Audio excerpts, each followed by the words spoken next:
क्या साझे की पैतृक जमीन और संपत्ति के लिए ट्रस्ट बनाया जा सकता है? इसका सही तरीका क्या है?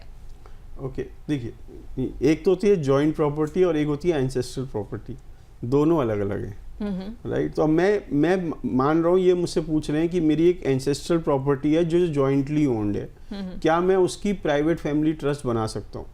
बिल्कुल बना सकते हैं, राइट।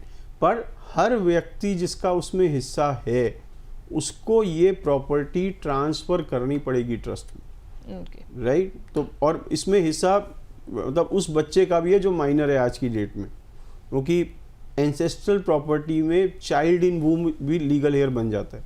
तो आपको बड़े ध्यान से इस ट्रस्ट को पहले बनाना होगा, फिर प्रॉपर्टी ट्रांसफ़र करना थोड़ा सा कठिन होगा, पर ज़्यादातर केसेस में हम कर पाते हैं। पर हाँ, ट्रस्ट बन सकती है और प्रॉपर्टी भी ट्रांसफ़र हो सकती है। ठीक है, तो ट्रस्ट बन सकती है, प्रॉपर्टी ट्रांसफर हो सकती है। लेकिन इसी बीच में ना मैं ट्रस्ट से जुड़ा हुआ एक सवाल आपसे पूछना चाहूंगी कि एस्टेट प्लानिंग में ना ट्रस्ट का अपना क्या महत्व होता है? आखिरकार जो है ये विल से कैसे डिफरेंट रहती है? तो जहाँ पर एस्टेट प्लानिंग असल में एक कला बन जाती है ना, वहाँ पे वो ट्रस्ट है। ओके। जहाँ पे ये आर्ट है वहाँ पे ट्रस्ट बन जाता है। जितनी भी विल की कमियां हैं वो सारी ट्रस्ट ओवरकम कर देती है। विल की सबसे बड़ी कमी क्या है कि विल चैलेंज हो सकती है। मैं कैसी भी विल बनाऊं दुनिया में, वो हर हाल में चैलेंज हो सकती है, चाहे मैंने उसे रजिस्टर कराया हो, स्टैम्प पेपर पे बनाया हो, जज के सामने लिखा हो, कुछ भी हो, वो चैलेंजेबल है ही बाय नेचर।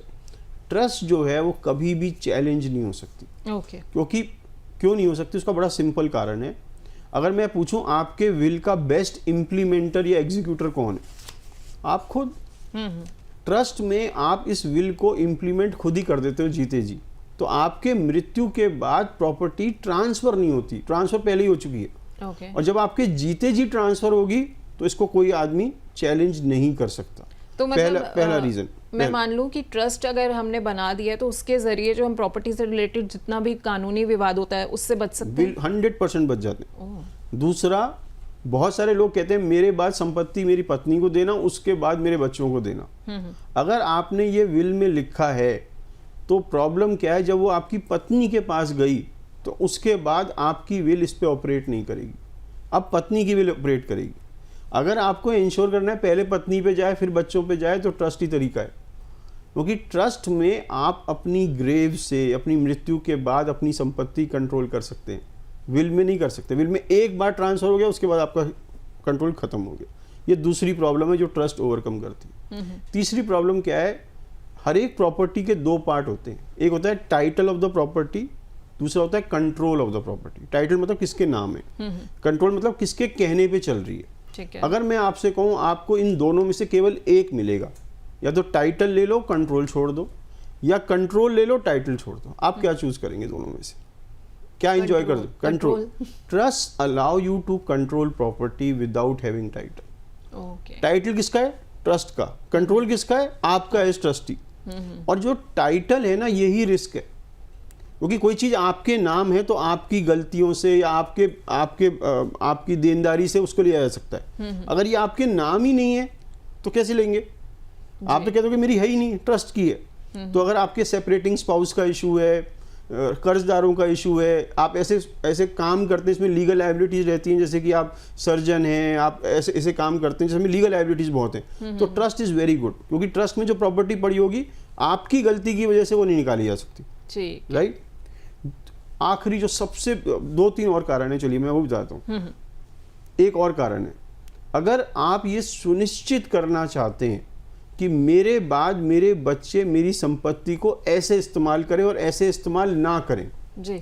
जैसे मैं कहूँ कि हर महीने तुम्हें इतने पैसे मिलेंगे, पर अगर तुम्हारी प्रॉब्लम कुछ हो गई, मेडिकल प्रॉब्लम हो गई, या तुम्हारी कोई पढ़ाई के पैसे हो गए, उनके पैसे मिलेंगे, बाकी किसी चीज़ के पैसे नहीं मिलेंगे, राइट। मैं वो सुनिश्चित कर सकता हूँ ट्रस्ट में, विल में नहीं। विल में तो जिसको दे दिया उसके हाथ में वो कुछ भी करे, आपका कंट्रोल खत्म। तो मैं बार बार एक चीज़ कहता हूँ, sometimes you have to save your property for your children from your children also. नहीं है तो है ना, कई बार बहुत सारे लोग करना चाहेंगे, वो ट्रस्ट में ही पॉसिबल है, वो ट्रस्ट में ही पॉसिबल है, वो विल से पॉसिबल है ही नहीं। फिर हमारे पास कुछ पेरेंट्स जैसे आते हैं इनके बच्चे बाहर विदेश में सेटल्ड है। अब इसमें प्रॉब्लम क्या है कि विदेशों में एक डेथ टैक्स होता है, एस्टेट टैक्स या इनहेरिटेंस टैक्स। ओके।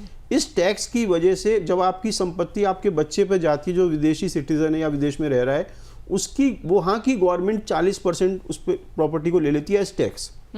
अगर ये प्रॉपर्टी सीधे बच्चे को ना देके बच्चे के नाम एक ट्रस्ट में दे दी जाए तो ये एस्टेट टैक्स 40 का 40% बच जाता है। तो इन पेरेंट्स के लिए तो बहुत ही इंपॉर्टेंट है कि वो डायरेक्ट पैसे बच्चों के नाम करे ही ना, वो हमेशा ट्रस्ट बनाए और ट्रस्ट में उनको सक्सेसर बेनिफिशियरी बना दे।